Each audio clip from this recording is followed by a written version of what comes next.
Assalamualaikum warahmatullahi wabarakatuh.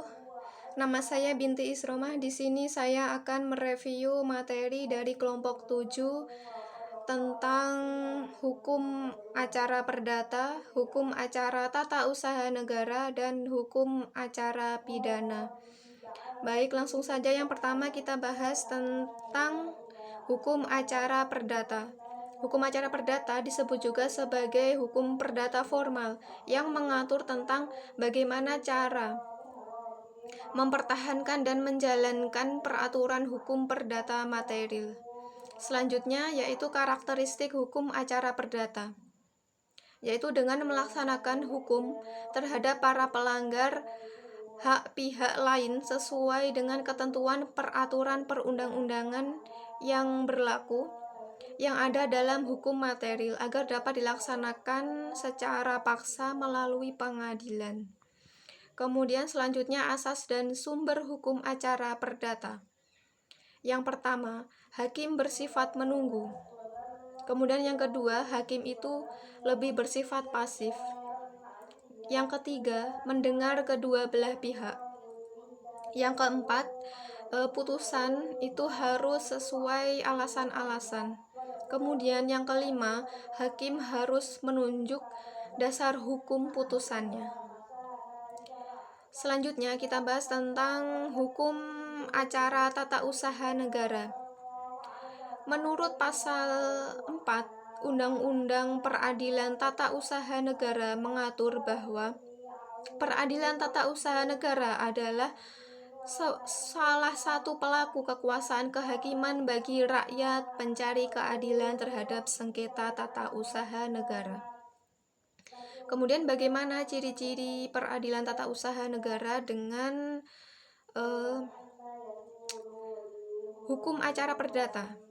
Jadi perbedaannya yaitu yang pertama, pada hukum acara tata usaha negara, hakim itu lebih bersifat aktif, sedangkan dalam hukum acara perdata, hakim bersifat pasif atau menunggu.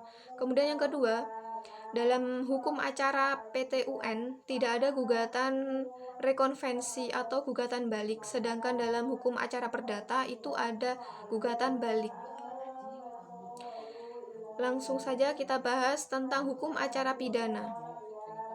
Apa pengertian dari hukum acara pidana? Yaitu menurut Wiryono Projodikoro, hukum acara pidana berhubungan erat dengan adanya pidana, maka dari itu merupakan suatu rangkaian peraturan-peraturan yang memuat bagaimana badan-badan pemerintah berkuasa, yaitu kepolisian, kejaksaan, pengadilan harus bertindak guna mencapai tujuan untuk mengadakan hukum pidana. Selanjutnya, asas-asas dalam hukum acara pidana. Yang pertama, asas yang pertama yaitu asas praduga tak bersalah.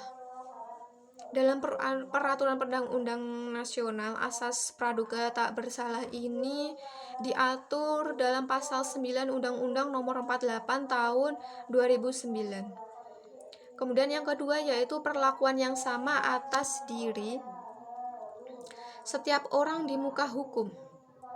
Yang ketiga, peradilan yang cepat, sederhana, dan biaya ringan. Yang keempat, asas keterbukaan.